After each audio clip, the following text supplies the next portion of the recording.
நண்பர்களே, இன்னும் ஒரு இனிய காலை பொழுதில் தீதும் நன்றும் நிகழ்ச்சியில் உங்களை சந்திப்பதில் மிக்க மகிழ்ச்சி அடைகிறேன். இந்த ஜூன் 30ஆம் தேதி ஒரு முக்கியமான ஒரு தினம், உலக அஸ்ட்ராய்டு தினம். என்ன, இந்த வார்த்தையை நீங்கள் இதற்கு முன்பு கேள்விப்பட்டிருக்கிறீர்களா? அஸ்ட்ராய்டு என்றால் என்ன?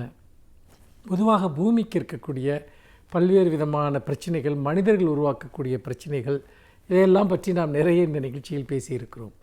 ஆனால் இந்த பூமி உண்மையிலேயே இந்த சூரிய குடும்பத்தில், இந்த வளிமண்டலத்தில் பாதுகாப்பாக இருக்கிறதா? இந்த பிரபஞ்சம் என்பது, இந்த பிரபஞ்சத்தில் இருக்கக்கூடிய இந்த பூமி என்பது, அது எத்தகைய அபாயங்களை கொண்டிருக்கிறது? இதை பற்றி பேசுவதுதான் இந்த அஸ்ட்ராய்டு தினம். அஸ்ட்ராய்டு என்றால் என்ன? அதை பிரம்மாண்டமான பாறைகள் என்று அழைக்கிறார்கள்.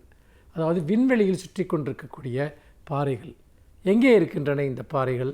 அவை செவ்வாய் கிரகத்திற்கும் வியாழன் கிரகத்திற்கும் நடுவில் அந்த பாறைகள் சுற்றி கொண்டிருக்கின்றன. இந்த பாறைகள் எப்படி உருவாயின? அதாவது அவை இந்த சூரிய குடும்பம் உருவான போது 4.8 பில்லியன் ஆண்டுகளுக்கு முன்பு சூரிய குடும்பம் உருவான போது பல கிரகங்கள் முழுமையாக உருவாகின. அதனுடைய சில துண்டு பகுதிகள் முழுமையடையாமல் அப்படியே நின்றுவிட்டன. அதாவது அவை முழு கிரகங்களாக உருவாகாமல் துண்டுகளாக அவை நின்றுவிட்டன. அப்படி துண்டுகளாக இருக்கக்கூடிய அவற்றின் அளவு என்பது சில பல லட்சம் கிலோமீட்டர் மைல் தூரமளவிற்கு உள்ளதாகவும் இருக்கலாம், சில ஒரு பஞ்சு பொதியின் அளவுக்கும் இருக்கலாம். அப்படி ஏராளமான பாறை துண்டுகள் அவை இந்த விண்வெளியில் வேகமாக சுற்றி கொண்டிருக்கின்றன. அவை சில சமயம் பூமிக்கு அருகில் வருகின்றன. பூமிக்கு அவை சுற்றக்கூடிய வேகம் என்பது மிகப்பெரியது. அந்த வேகத்தோடு அவை பூமியில் மோதினால் ஒரு நொடியில் இந்த பூமி காணாமல் போய்விடும். இந்த அஸ்ட்ராய்டு பாறைகள் பற்றிய விழிப்புணர்ச்சியை ஏற்படுத்துவது தான் இந்த தினம். சரி, இதற்கு முன்னால் இதனுடைய அபாயம் எப்போதாவது நிகழ்ந்திருக்கிறதா? இதை பற்றி அறிவியலாளர்கள் குறிப்பிடுகிற போது இதற்கு வரலாற்றில் நாம் கண்ட ஒரு உதாரணம் என்பது, பதிவான ஒரு உதாரணம் என்பது 1908ஆம் ஆண்டு சைபீரியாவில் நடந்தது. சைபீரியாவில் ஒரு காலை பொழுதில் மக்கள், அங்கே இருக்கக்கூடிய ரஷ்யாவில் அமைந்த அந்த சைபீரியாவில் கடற்கரை பகுதியில் வானில் ஒரு பிரகாசமான ஒளியை கண்டார்கள். அதைத் தொடர்ந்து ஒரு மிகப்பெரிய வெடிப்பு சத்தம் ஏற்பட்டது. அது என்னவென்று யாருக்குமே புரியவில்லை. ஆனால் சற்று நேரத்தில் சைபீரியாவிலிருந்து கிட்டத்தட்ட 2000 கிலோமீட்டர் பரப்பிலான மரங்கள் அவை அழிந்து போயின. அதோடு மட்டுமல்லாமல் 2000 கிலோமீட்டர் பரப்பிலான காடுகள் அழிந்து போயின. ஏராளமான மரங்கள் வீழ்ந்தன. அப்போதுதான் இதனுடைய அபாயம் மக்களுக்கு புரிந்தது. இத்தனைக்கும் அது பூமியை தாக்கவில்லை, பூமிக்கு வெளியே ஆகாயத்தில் அது வெடித்து சிதறியது. அந்த பாறை அதனுடைய தாக்கத்தாலேயே இவ்வளவு பெரிய விளைவு ஏற்பட்டது என்று சொன்னால், அது பூமியில் மோதி இருந்தால் என்னவாகி இருக்கும் என்பதை யோசித்து பாருங்கள். இப்போதும் அவ்வப்போது ஆஸ்ட்ராய்டு பாறைகள் பூமியை நெருங்கி வருகின்றன, பின்பு அவை விலகிச் செல்கின்றன. அப்பொழுதெல்லாம் விண்வெளி ஆய்வு மையங்கள் அவற்றை பற்றிய எச்சரிக்கைகளையும் கூட நமக்கு விடுத்திருக்கின்றன. இது நீண்ட காலமாக விவாதிக்கப்படுகிற ஒரு விஷயமாக இருக்கிறது. இன்னும் சொல்லப்போனால் பல லட்சம் ஆண்டுகளுக்கு முன்பு வாழ்ந்த டினோசர் போன்ற பிரம்மாண்டமான உயிரினங்கள் எப்படி இந்த பூமியிலிருந்து அழிந்து போயிருக்கக்கூடும் என்பதை பற்றி பல கேள்விகள் எழுகின்றன. இன்றைக்கும் டினோசர் எலும்புக்கூடுகளை கண்டுபிடிக்கிறோம். அப்பொழுது சொல்லக்கூடிய ஒரு மிக முக்கியமான தியரிகளில் ஒன்று, இது போன்ற ஒரு பிரம்மாண்டமான விண்கள் அல்லது விண் பாறை என்பது இந்த பூமியில் மோதி அவை பெரும் விளைவுகளை ஏற்படுத்தி இருக்கலாம், பல உயிரினங்கள் அழிந்து போயிருக்கலாம் என்று கூட யூகிக்கப்படுகிறது. எப்படி பார்த்தாலும் இந்த தினம் என்பது நாம் பூமிக்கு வெளியே என்னென்ன நடந்து கொண்டிருக்கிறது, பூமிக்கு முன்னால் என்ன அபாயங்கள் இருக்கின்றன என்பதை பற்றி சிந்திக்கிற ஒரு நாளாக இந்த நாள் அமைந்திருக்கிறது. மீண்டும் இன்னும் ஒரு புதிய சிந்தனையோடு உங்களை சந்திக்கிறேன். நன்றி, வணக்கம்.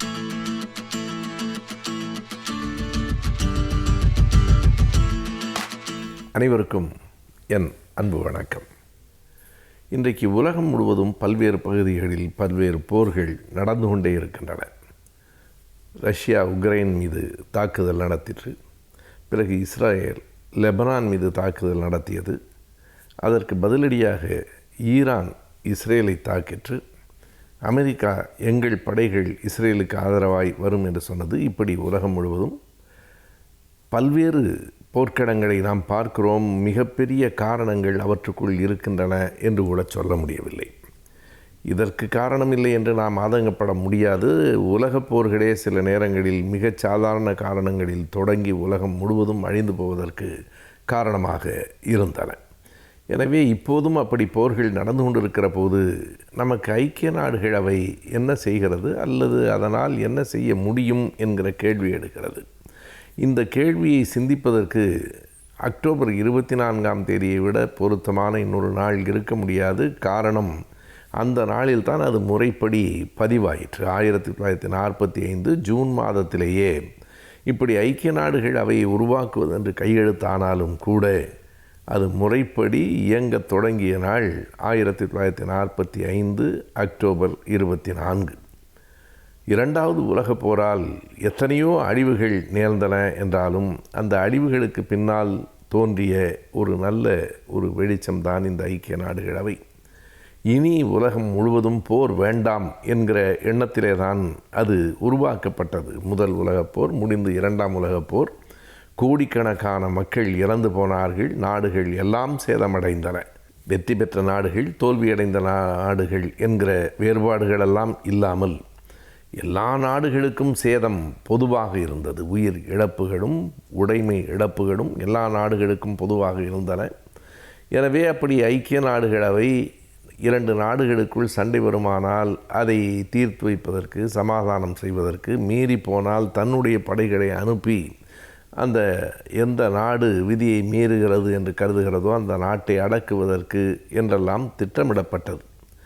ஆனால் இன்றைக்கு அந்த திட்டங்களெல்லாம் வெற்றி பெறவில்லை என்று தான் சொல்ல வேண்டும். ஐக்கிய நாடுகள் அவை என்று ஒரு பொதுவான ஒரு அவை இருக்கிறது, எப்போதாவது கூடும், எல்லோரும் பேசுவார்கள் என்பதை தாண்டி ஒரு போர் நடக்கிற போது அதில் குறுக்கிட்டு நிறுத்துங்கள் என்று சொல்வதற்கோ சொன்னால் கேட்பதற்கோ எந்த ஒரு நிலையும் இல்லாமல் தான் இருக்கிறது என்கிற எண்ணம் நம்மிடத்தில் வலுப்பெறுகிறது. எத்தனை நாடுகள் ஐக்கிய நாடுகள் அவையிலே உறுப்பினர்களாக இருக்கிறார்கள்? கடைசியாக சேர்ந்த தெற்கு சூடானையும் இணைத்து கொண்டால் மொத்தம் 193 நாடுகள் ஐக்கிய நாடுகள் அவையில் இடம்பெற்றிருக்கின்றன. இந்த நாடுகளுக்குள்ளே தான் சண்டைகளும் நடந்து கொண்டிருக்கின்றன. ஐக்கிய நாடுகள் அவைக்கு வெளியிலும் இன்னமும் நாடுகள் இருக்கத்தான் செய்கின்றன. ஆனால் 193 நாடுகள் உறுப்பு நாடுகளாக ஐக்கிய நாடுகள் அவையில் இருக்கின்றன. ஆனால் ஐநா அவையினுடைய பேச்சை அவை கேட்பதாக இல்லை. காரணம், எல்லா இடங்களிலும் யார் வெற்றி பெறுவது, யார் யாரை விட மேலானவர்கள் என்கிற எண்ணமே மேலோங்கி நிற்கிறது. சமத்துவம், சகோதரத்துவம் எல்லாம் வெறும் சொற்களோடு நின்று போகின்றன. அந்த நேயம் எல்லா இடங்களிலும் இல்லை என்பதுதான் பெரிய காரியம். அந்த காரணத்தை வைத்து கொண்டுதான் இன்றைக்கு இப்படிப்பட்டவைகள் நடக்கின்றன. ஐக்கிய நாடுகள் அவை பேசத்தான் செய்கிறது, ஐநாவினுடைய செயலாளர் சொல்லத்தான் செய்கிறார்.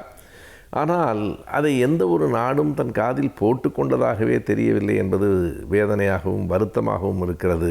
இது எதை நோக்கி செல்லும் என்றால் இன்னொரு உலகப்போரை கொண்டு வந்து விடுமோ என்கிற அச்சம் இருக்கிறது. காரணம் இல்லாமலும் தேவையில்லாமலும் உலகப் போர்கள் ஏற்பட்டு அதனால் மக்கள் செத்து மடிவதும், உடைமைகள், தேசங்கள், பொருள்கள், விலங்குகள் எல்லாம் வீணாவதும் நெஞ்சுக்கு மிகவும் பாரமாக இருக்கிறது என்பதால் இந்த ஐக்கிய நாடுகள் அவையை உண்மையான வலிமையான ஓர் அவையாக மாற்ற வேண்டிய கட்டாயம் உலகத்தில் இருக்கிற எல்லா நாடுகளுக்கும் இருக்கின்றன என்பதை அது தொடங்கிய நாளிலாவது நாம் நினைவு கூற வேண்டியிருக்கிறது.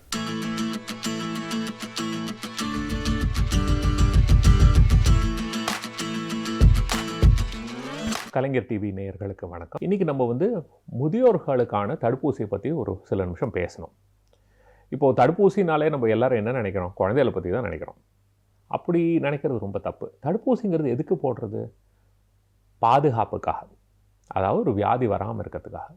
குழந்தைகள் ரொம்ப முக்கியமான ஒரு விஷயம், எல்லோரும் ஒத்துக்க வேண்டிய விஷயம். அவங்களோட எதிர்ப்பு சக்தி ரொம்ப கம்மி, அதனால தான் தடுப்பூசி போடுறோம். நல்ல விஷயம், வரவேற்க வேண்டிய விஷயம். ஆனால் மக்கள் யோசிக்கணும், ஏன் குழந்தைகளுக்கு மாத்திரம்தான் எதிர்ப்பு சக்தி கம்மியா? ஒரு உதாரணம் சொல்கிறேன். இப்போது கர்ப்பிணிகளுக்கு டெட்னஸ் டாக்சைடு, டிடி, செப்டிக் ஊசி போடுறோம். அது எல்லாருமே போடுவாங்க. எந்த கர்ப்பிணியும் வேண்டாம் சொல்ல மாட்டாங்க. ஆனால் கர்ப்பிணிகளுக்கா டெட்னஸ் வருது? ஏன் போடுறோம்? அது ஒரு 50 வருஷம் பின்னாடி பார்க்கணும். முக்கால்வாசி டாக்டர்களுக்கே இது ஏன்னு தெரியறதில்ல. ஒரு 50 வருஷம் பின்னாடி போய் பார்த்தா அது ஞாபகம் வரும். அந்த காலத்தில் என்ன ஆகும்னா, கர்ப்பிணிகளுக்கெலாம் டெலிவரி ஹாஸ்பிட்டல்லாம் நடக்காது, அங்கங்கே வயல்லே நடக்கும். அப்போ என்ன ஆகும்?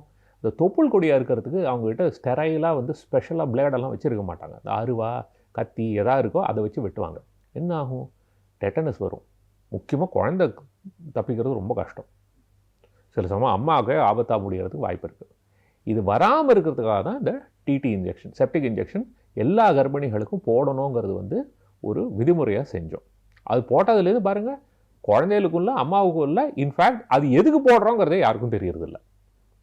அந்த அளவு வேலை செய்கிறது. ஆனால் இது எதுக்காக செய்கிறது? வராமல் இருக்கிறதுக்கு.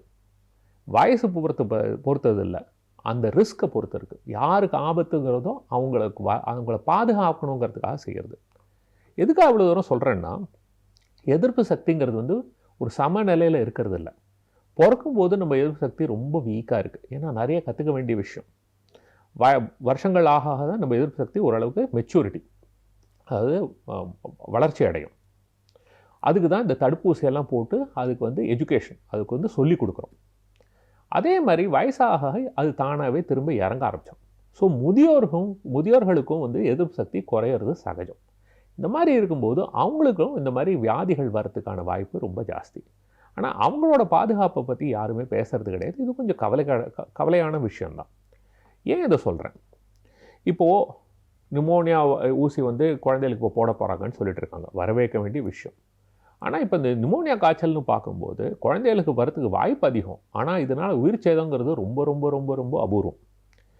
இதே நிமோனியா வந்து 65 வயசுக்கு மேலே இருக்கிறவங்கள பார்த்தா அவங்களுக்கும் வாய்ப்பு ரொம்ப அதிகம். ஆனால் அவங்களில் உயிர் சேதம் ரொம்ப ஜாஸ்தி. அதாவது குழந்தைகளுக்கு வந்ததுன்னா உயிர் சேதம் 1% கம்மி. இதுவே முதியோருக்கு வந்தால் மினிமம் 10% உயிர் சேதம். மினிமம் 10%. என்ன தான் ஆன்டிபயோட்டிக் கொடுத்து, என்ன தான் ஐசியூவில் வச்சு, என்ன தான் 5 ஸ்டார் ஹாஸ்பிட்டலில் பார்த்தாலும் மினிமம் குறைஞ்சது 10% மக்களுக்கு இது உயிருக்கு ஆபத்தாக முடியும். அப்போ அவங்கள பாதுகாக்கிறது நம்மளோட கடமை இல்லையா?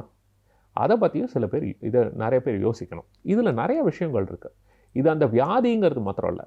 இப்போது எல்லோரும் இப்போது மருத்துவ ரீதியாக எங்களுக்கு என்ன புரிஞ்சிருக்குன்னா, இந்த ஃப்ளூ வியாதியோ இல்லை நிமோனியா வியாதியோ வந்ததுன்னா ஒரு அவ்வளோ தாக்கம் தேவையில்லை. ஒரு லைட்டாக வந்தால் கூட அதை தாண்டி அதை பின்னாடியே வந்து இருதயத்தில் பிரச்சனை வரதுக்கு வாய்ப்பு இருக்குது. அதாவது ஹார்ட் அட்டாக், மாரடைப்பு வரதுக்கு வாய்ப்பு இருக்குது, லக்வான் வரதுக்கு வாய்ப்பு இருக்குது, ஹார்ட் ஃபெயிலியர், அதாவது இருதய பம்பிங் குறையிறதுக்கான வாய்ப்புகள், இந்த மாதிரி நிறைய பிரச்சனைகள் வரதுக்கு வாய்ப்பு இருக்குது. அதனால இந்த தடுப்பூசிகள் போட்டால் அதெல்லாம் குறைக்கிறதுக்கு வாய்ப்பு உண்டு அப்படிங்கிற ஒரு நம்பிக்கை. அதனால தான் இப்போ நிறையா சொசைட்டின்னு சொல்லுவாங்க. அதாவது heart failure society, critical care society, அந்த மாதிரி அவங்க வந்து கைட்லைன் கொடுப்பாங்க. அதாவது இந்த மாதிரி செஞ்சால் நல்ல விஷயம் அப்படின்னு. அவங்க எல்லாருமே என்ன சொல்கிறாங்கன்னா, முதியோர்களுக்கு தடுப்பூசி போடுறது ரொம்ப ரொம்ப முக்கியம். இதனால் தேவையில்லாத உயிர் சேதத்தை குறைக்க முடியும், தேவையில்லாத பல பிரச்சனைகளையும் குறைக்கிறதுக்கு வாய்ப்பு இருக்குது. அதாவது லக்வான்லேருந்து மாரடைப்புலேருந்து நிறையா விஷயத்தை குறைக்க முடியும்னு ஒரு நம்பிக்கை. முக்கியமாக எல்லாருக்குமே தெரிஞ்ச விஷயம், ஒரு முதியோருக்கு வந்து ஹாஸ்பிட்டலில் போய் சேர்ந்தால் அவங்க படுற அவஸ்தை எல்லாருக்குமே தெரியுமே. ஏன்னா ஹாஸ்பிட்டல் போய் சேர்ந்தால் ஒரு வியாதிக்காக போய் சேருவாங்க, பல வியாதிகள் வந்து சேரும். கீழே விழுந்து இடுப்பு உடையும், ரத்த கட்டி வரும், மூளையில் ஏதாவது பிரச்சனை வரும், இந்த மாதிரி எத்தனையோ பிரச்சனைகள் வரதுக்கு வாய்ப்பு இருக்குது. ஸோ கூடுமான வரைக்கும் நம்ம ஆஸ்பத்திரி போகாமல் நம்ம பாதுகாக்கிறதுக்கு தான் ரொம்ப ரொம்ப முக்கியம். அதில் தடுப்பூசியும் ஒரு முக்கியமான ஒரு பாகமாகும். ஸோ என்ன சொல்ல வரேன்னா, 65 வயசு ஆயிடுத்துனாலே நம்ம நிறையா தடுப்பூசியை பற்றி யோசிக்க வேண்டியது இருக்குது. இதில் முக்கியமாக வந்து இந்த இன்ஃப்ளூயன்ஸா தடுப்பூசி தான் ரொம்ப எல்லா நாட்டிலையுமே முக்கியம்னு சொல்கிற விஷயம். ரெண்டாவது வந்து இந்த நிமோனியா ஊசி. இந்த நிமோனியா ஊசி வாழ்க்கையில் ஒரு தடவை தான், அது ரொம்ப ஈஸி. ஆனால் இந்த ஃப்ளூ ஊசி வந்து வருஷத்துக்கு ஒரு தடவை. ஏன்னா இந்த ஃப்ளூங்கிறது வந்து வருஷம் மாறுறதுனால அதுக்கு தகுந்த மாதிரி ஊசியும் மாறும். வருஷம் போடுறது ரொம்ப நல்லது. இதில் சைடு எஃபெக்ட்னு ஒன்றும் பெரிய விஷயமே கிடையாது, ரொம்ப ஈஸியானது. கர்ப்பிணிகளுக்கே கொடுக்குறோம், அந்த மாதிரி இருக்கும்போது ஏன் கவலைப்படணும்? சின்ன சின்ன குழந்தைகளுக்கும் கொடுக்குறோம். அதனால் இதை பற்றி கவலைப்படவே வேண்டாம். இது நல்ல ஒரு எஃபெக்ட், அதாவது இதனால் பயன் நிறையா இருக்குது. இதை பற்றி தேவையில்லாமல் யோசிக்கக்கூடாது. இதை தவிர மற்ற சில பேருக்கும் இதை பற்றியெல்லாம் யோசிக்கணும். என்ன, ஏற்கனவே உடலில் வந்து சில வியாதிகள் இருக்கிறவங்க, அதாவது சிறுநீரக பிரச்சனை இருக்கிறவங்களுக்கு எதிர்ப்பு சக்தி கொஞ்சம் பிரச்சனை தான். அவங்களுக்கு அடிக்கடி பல இன்ஃபெக்ஷன் வரதுக்கு வாய்ப்பு இருக்குது. அதே மாதிரி இருதய வியாதி இருக்கிறவங்க, நுரையீரலில் பிரச்சனை இருக்கிறவங்க, ஈரலில் பிரச்சனை இருக்கிறவங்க, இப்போது கல்லீரல் மண்ணீரல் அந்த மாதிரி வியாதிகள் ஏதாவது இருந்ததுன்னா, இந்த மாதிரி இல்லை எதிர்ப்பு சக்தி கம்மியாக இருந்ததுன்னா, கேன்சர் வைத்தியம், ஸ்டீராய்டு வைத்தியம், எய்ட்ஸ் வியாதி, இந்த மாதிரி வியாதிகள் இருந்தாலுமே எதிர்ப்பு சக்தி கொஞ்சம் மற்றவங்களோட கொஞ்சம் கம்மி தான். இந்த மாதிரி மக்களுக்கு வந்து இந்த மாதிரி தடுப்பூசி போடுறதுங்கிறது ரொம்ப நல்ல விஷயம். பிற்காலத்தில் பிரச்சனை வராமல் பாதுகாக்கலாம். இப்போது இந்த பிரச்சனை வந்தால் நம்ம ட்ரீட்மெண்ட் எடுக்கலாமே, இதுக்கெல்லாம் வைத்தியம் இருக்கேன்னு நிறைய பேர் சொல்கிறாங்க. ஆனால் ஒன்று ஞாபகம் வச்சுங்க, வருமுன் காப்போம் தான் நல்லது. வந்த பின் நம்ம அவஸ்தைப்படுவோம், வைத்தியம் பண்ணுவோம்னா தடுப்பூசியோட விலை எங்க, ஒரு வியாதியோட வைத்தியத்தோட விலை எங்க?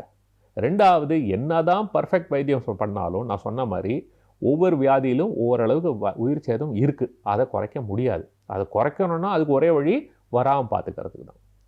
ஸோ இப்போ வீட்டில் வந்து நீங்கள் எவ்வளோக்கு எவ்வளோ குழந்தையெல்லாம் நீங்கள் வந்து பாதுகாப்பாக பார்த்துக்கிறீங்களோ, அவங்களுக்கு வந்து தடுப்பூசியெல்லாம் போட்டு அவங்க உடம்பை நன்னா பார்த்துக்கிறீங்களோ, அதே மாதிரி உங்கள் வீட்டில் இருக்கிற முதியோரையும் கொஞ்சம் கவனிக்கிறது ரொம்ப நல்ல விஷயம். அவங்களுக்கு இதுக்கு தகுந்த மாதிரியான தடுப்பூசிகள்லாம் போட்டு அவங்களோட ஆரோக்கியத்தையும் நம்ம நன்னா கவனிச்சுட்டோம்னா அவங்க வந்து மேற்கொண்டு யார் மேலேயும் பாரமாக இல்லாமல் ஒரு சுதந்திரமாக இருக்கிறதுக்கு ஒரு நல்ல வாய்ப்பு இருக்குது. இது பொதுமக்கள் எல்லாரும் உணரணும். நன்றி, வணக்கம்.